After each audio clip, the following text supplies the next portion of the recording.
Well, here's a Vaughn horizontal side shaft hit and miss engine. Beautiful engine I picked up at a show 2 weeks ago.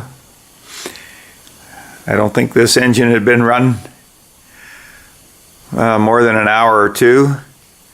It's serial number 2021, which means it was the 21st one made as a mechanic's kit, which means that it came with everything machined, and all the builder had to do was assemble it and paint it.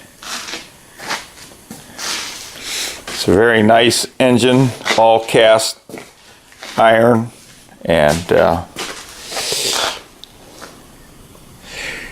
very heavy, probably weighs 35 pounds. Has an interesting governor system.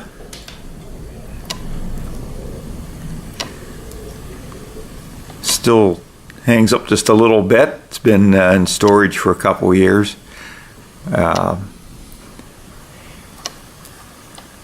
Internal spark ignition. We'll get it running here in just a minute.